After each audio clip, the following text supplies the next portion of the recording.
Hello students, today we are starting our new chapter that is comparative statement and common size statement.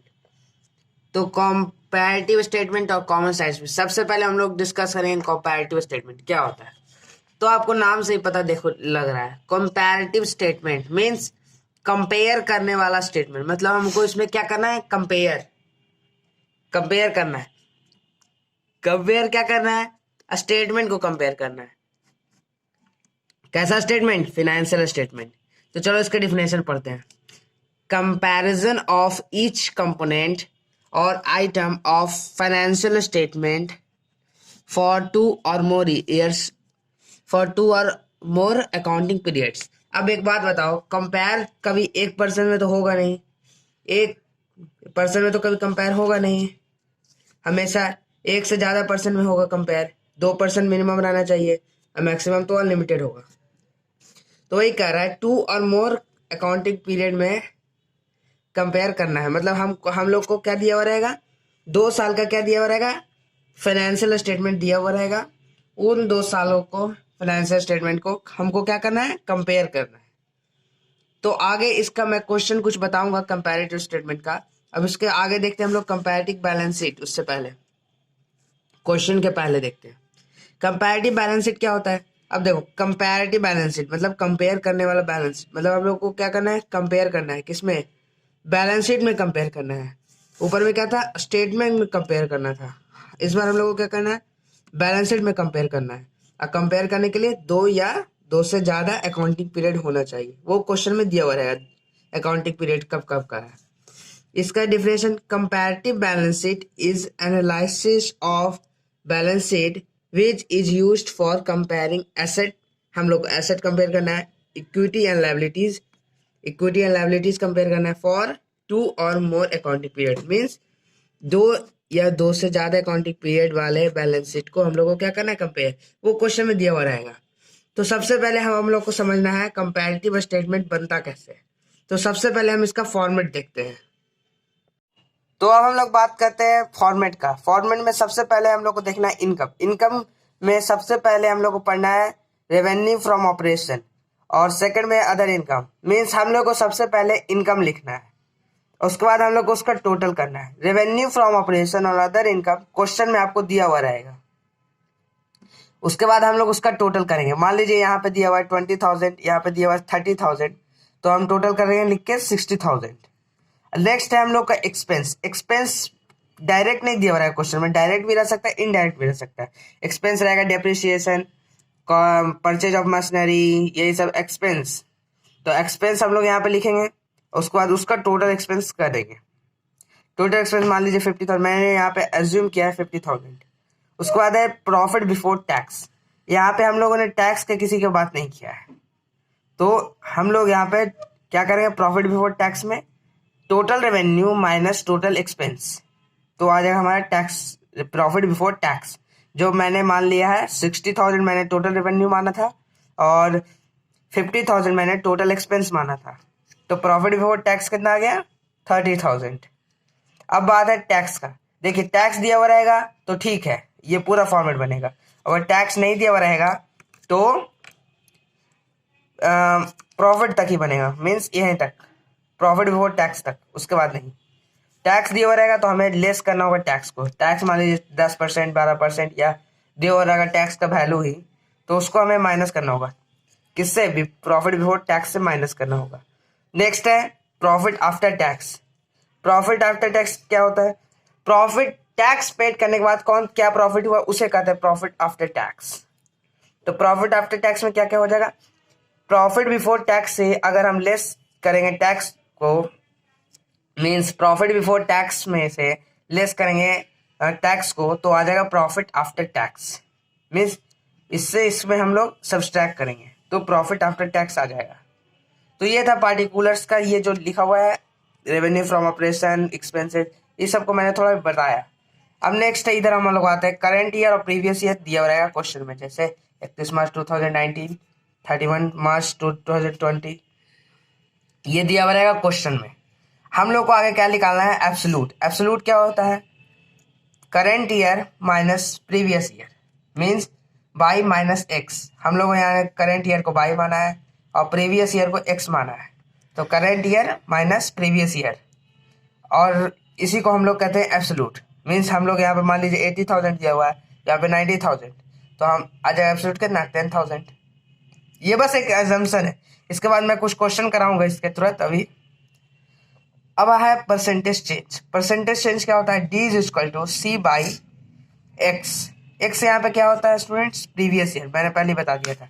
Previous year होता है यहाँ पे x, और सी क्या है? एब्सोल्यूट चेंज, बिल्कुल सही, एब्सोल्यूट इंटू 100। 100 किस लिए?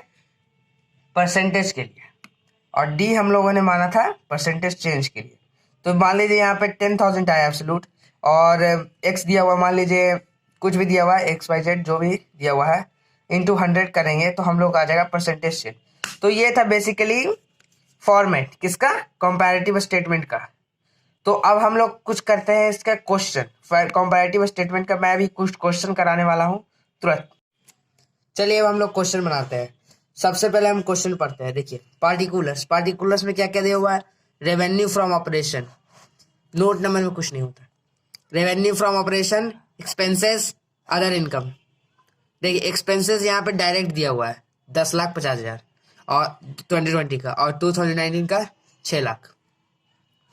और रेवेन्यू फ्रॉम ऑपरेशन दिया हुआ है 15 लाख 2020 का, और 2019 का दिया हुआ है 10 लाख।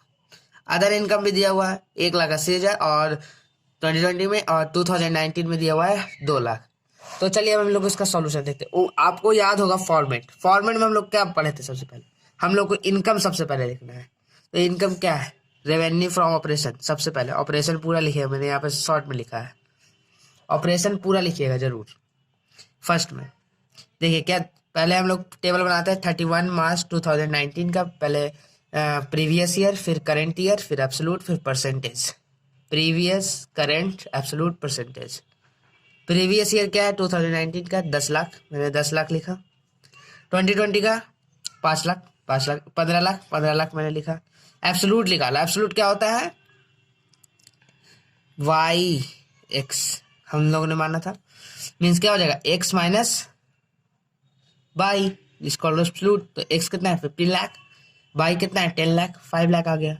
और सही इसमें भी किया गया है। अदर इनकम, अदर इनकम यहाँ पे नीचे है थोड़ा, एक्सपेंसेस के बाद है, हम लोग को ऊपर में लिखना है, क्योंकि हम लोग को सबसे पहले इनकम को एक जगह करना है, फिर एक्सपेंस को करना है। तो सबसे पहले इनकम को हमने किया रेवेन्यू फ्रॉम ऑपरेशन, फिर है अदर इनकम। अदर इनकम में क्या था? 2019 में 2 लाख लिखे, 2020 में 1,80,000। अब देखिए एक्स माइनस बाई इसमें करेंगे तो ये 1,80,000 में से 2 लाख सब्सट्रैक्ट करेंगे तो 20,000 आएगा, लेकिन माइनस में आएगा, इसीलिए हम लोगों ने इसे ब्रैकेट में रखा है। जब भी माइनस में आएगा तो हम लोग इसे ब्रैकेट में रखेंगे, ब्रैकेट के अंदर। ये था एब्सोल्यूट था, अभी मैंने परसेंटेज नहीं पढ़ा है। अब हम लोग फॉर्मेट के अनुसार अब हम लोग क्या करेंगे? टोटल रेवेन्यू निकालेंगे। टोटल रेवेन्यू निकालने का क्या फॉर्मूला था? टोटल रेवेन्यू मतलब जितने इनकम है सबको ऐड कर देना। तो इनकम कितना है? 10 लाख, 2 लाख आ गया 12 लाख 2019 में। 2020 में क्या है? 15 लाख 1,80,000। तो ऐड किए तो आ गया 16,80,000। अब एब्सोल्यूट में हम लोग ऐड करेंगे तो 5 लाख प्लस ये माइनस में है, माइनस 20,000, तो आ जाएगा 4,80,000। यहाँ तक आपको समझ में आ गया होगा। एक्सपेंस, एक्सपेंस आप देखिए डायरेक्ट दिया हुआ क्वेश्चन में। एक्सपेंस दिया हुआ है 2020 का 10,50,000 और 2019 का 6 लाख।